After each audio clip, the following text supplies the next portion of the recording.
6 साल से मुगल सल्तनत इस सूरमे बंदा सिंह बहादुर का कुछ न बिगाड़ सके। इसने दुनिया की सबसे ताकतवर सल्तनत की नाक के नीचे अपने गुरु के सपनों का पंजाब बसाया, जालिमों का नाश कर जुल्मों से मुक्त पहला खालसा राज स्थापित किया। लाहौर से फिर निकला मानवता के इतिहास का सबसे क्रूर जुलूस।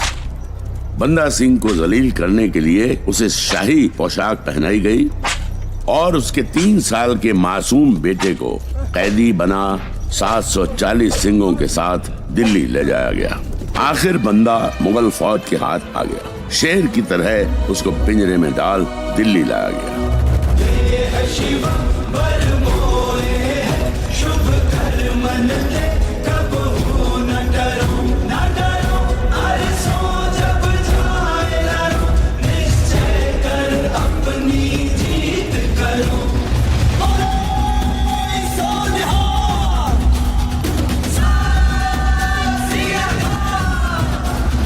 शहनशाह हिंदुस्तान, ज्यादातर सिंगों को हमने पंजाब में ही ठिकाने लगा दिया है और बचे कुचों की अकल ठिकाने लगाने यहाँ दिल्ली ले आए हैं। जो हमारा मजहब कबूल करे उसे रिहा करो और जो ना करे उसे फौरन अलविदा करो। आखिरी बार पूछ रहा हूँ, अगर कोई हमारा मजहब कबूल करता है उसको बख्श दिया जाएगा।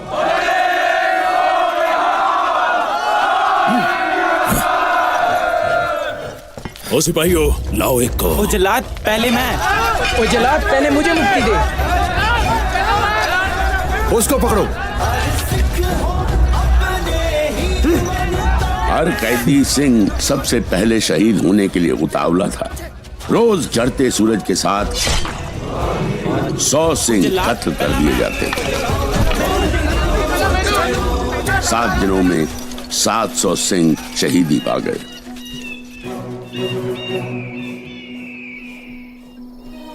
सात 700 सिखों को उनके साथियों के सामने ही कत्ल के लिए ले जाया गया। जनाब, फिर भी उनका फैसला नहीं बदला। हर कत्ल के बाद हमारी उम्मीदें घटती गई और उनके इरादे मजबूत होते गए। 3 महीने कैद में सड़ने के बाद भी ना तो कोई सिंह और ना ही बंदा अपना मजहब छोड़ने को तैयार है। सर कलम कर दो।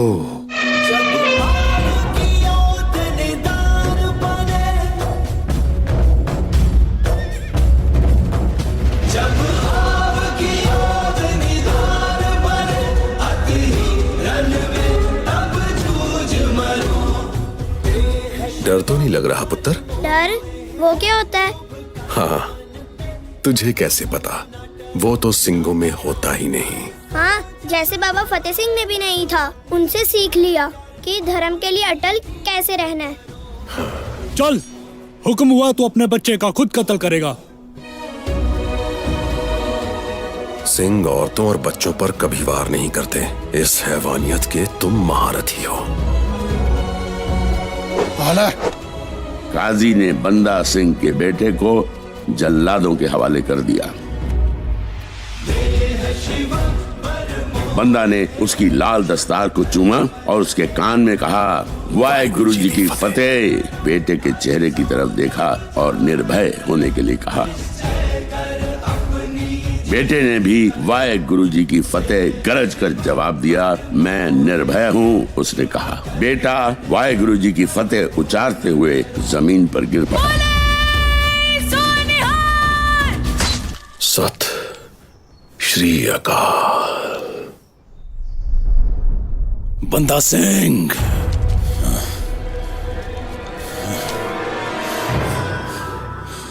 तेरी शांत आंखें मुझे डरा रही हैं। ये मेरे अंदर घुसती जा रही हैं। इन आंखों को फोड़, मैं तुझे अंधेरे में धकेल दूंगा, फिर तेरे टुकड़े टुकड़े करूंगा। रुक क्यों गए? मेरी आंखों को तो फोड़ दोगे, लाखों और जो तुम्हें तुम्हारे पापों की याद दिलाएंगी, उन्हें कैसे फोड़ोगे?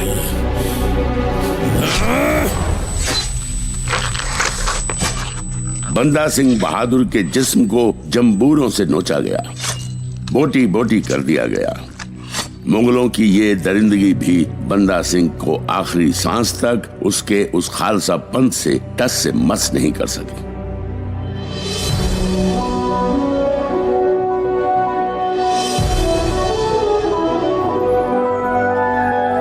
खालसा पंथ जिसकी नींव खुद गुरु गोविंद सिंह ने सालों पहले आनंदपुर में रखी थी।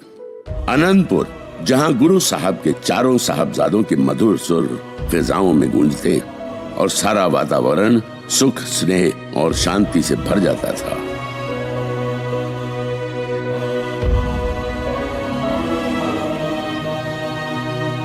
आनंदपुर साहब की रौनकों को किसी की नजर लग गई।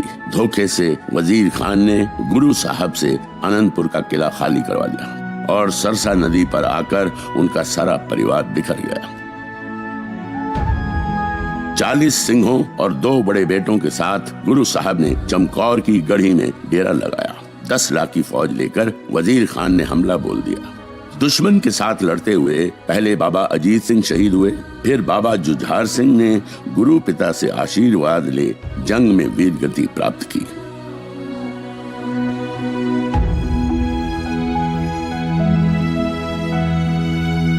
गंगू के लालच ने माता गुजरी जी और छोटे साहबजादों को वजीर खान के खूनी पंजों में सौंप दिया, जिसने काजी के साथ मिलकर छोटे साहबजादों को दीवार में जिंदा चिनने का फतवा जारी करवा दिया। दीवार ने बच्चों की बहादुरी को सलाम किया और उनके कदमों में गिर पड़ी। वजीर खान के इशारे पर जल्लादों ने बच्चों के सिर कलम कर दिए। गुरु साहब ने इस तरह सरबंसवार के मानवता की खातिर अपना फर्ज निभाया।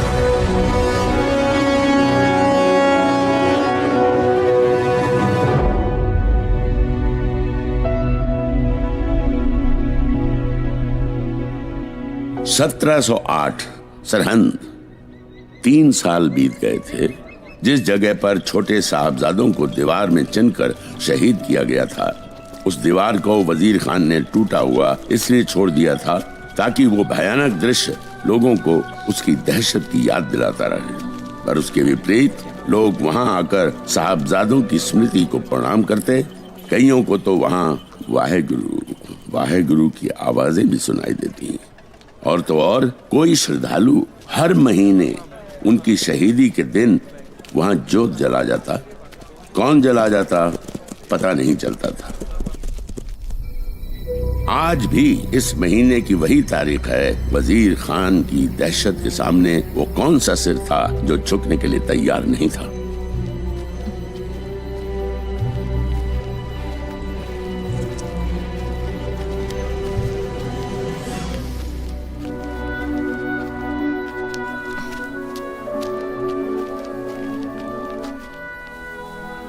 रजिया बेटी, जल्दी कर।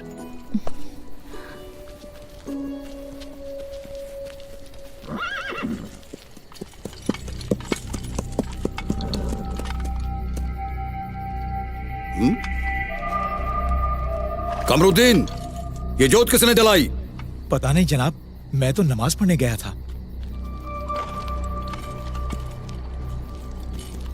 ओए मोहतरमा, इधर आओ। क्यों कमरुद्दीन, ये औरत अभी अभी यहाँ आई थी? जनाब, बेशक बुढ़ापे में मेरी नजर कमजोर हो गई है, पर अच्छे बुरे की पहचान है। इसे मैंने पहले यहाँ कभी नहीं देखा। ये जोत तूने जलाई है? जोत तो साहिबजादे अपने बलिदान की हमारे दिलों में जगा गए हैं, जो हमेशा जलती रहेगी। ए लड़की, दरोगा साहब के सामने ऊंचा बोलती है। चल भाग यहाँ से, नहीं तो बाकी हमदर्दों की तरह तुझे भी काल कोठरी में बंद कर दिया जाएगा। चल भाग यहाँ से। कमरुद्दीन। जी जनाब। लोगों को तो हम कैद कर लेंगे, पर उन आवाजों को कैसे कैद करेंगे जो इस दीवार से आती हैं? इसलिए इस लड़की के दिए को जलाने के थोड़ी देर बाद मैं दिए को यहाँ से उठा लेता हूँ। इस तरह से उसकी श्रद्धांजलि भी पूरी हो जाती है और सरकार के कानों तक बात भी नहीं जाती। औरों की मैं क्या कहूँ, जब मैं खुद कई बार यहाँ से गुजरता हूँ तो मुझे वाहेगुरु की आवाजें सुनाई देती हैं।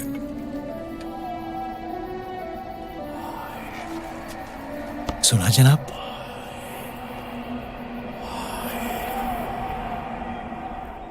जनाब, ये सब अफवाहें हैं। कौन से वाहेगुरु की आवाज और कहां से आएगी? वैसे अब सिखों के पास बचा ही कौन है? गोविंद के बड़े बेटों को तो चमकौर की लड़ाई में मरवा दिया और छोटों को सरहंद में मार दिया। हिंदू और सिखों को आपने ऐसे भयानक तारे दिखाए कि सारे डर के मारे सहम कर घर में बैठ गए हैं। और बादशाह की आंखों में धूल झोंकने के लिए आपने दरबार में 2 सिख आली सिंह और माली सिंह को दीवान की पदवी दे दी है।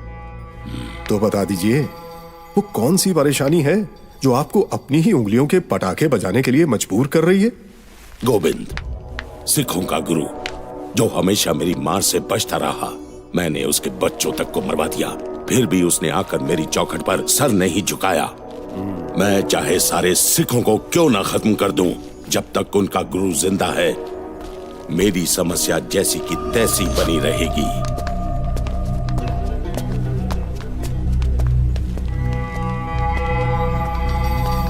खान साहब, ये दोनों आपकी समस्या का हल करके दिखाएंगे।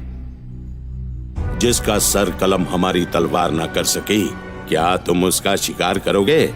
जी हाँ, हमारे वार से मरेगा गोविंद और सदमे से मरेगी पूरी सिख कौम। तुम्हारे जवाब ने तो मेरी उम्मीदों के बंद दरवाजे खोल दिए। सुचानंद, इनकी झोलियां सौगातों से भर दो। जी। बादशाह गुरु को दक्षिण की तरफ ले गया है, उत्तर की तरफ ना आ पाए, और अगर कहीं जाए तो सीधा ऊपर जाए। जाओ।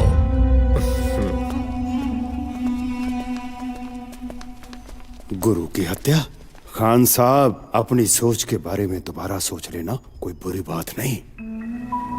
उस गुरु की मौत में ही मेरी जिंदगी है, इससे पहले कोई और मुसीबत मेरी तरफ आए।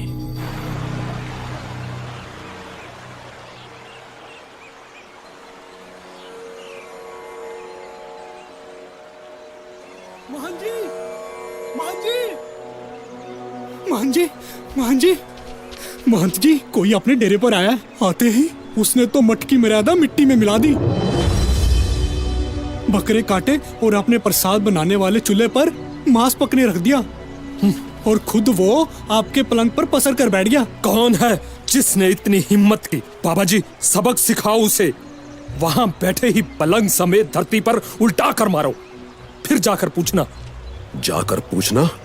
नहीं, अपनी शक्तियों को भेजकर पलंग समेत उसको यहीं बुलाऊंगा, अभी इसी वक्त तुम्हारे सामने।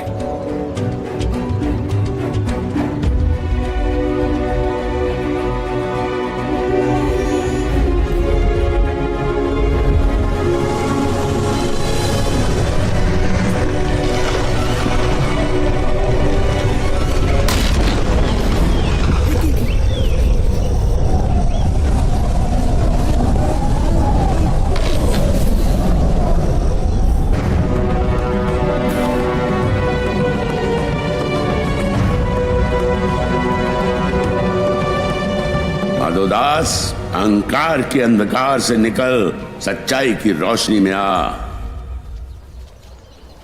तुमने कुछ सुना? नहीं महंत जी, आपने तो कुछ भी नहीं कहा।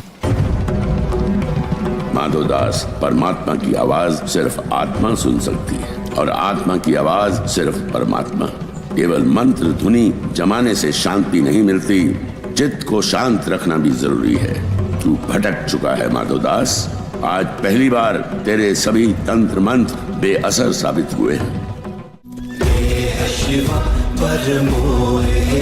शुभ कर्म कब हो न डरो।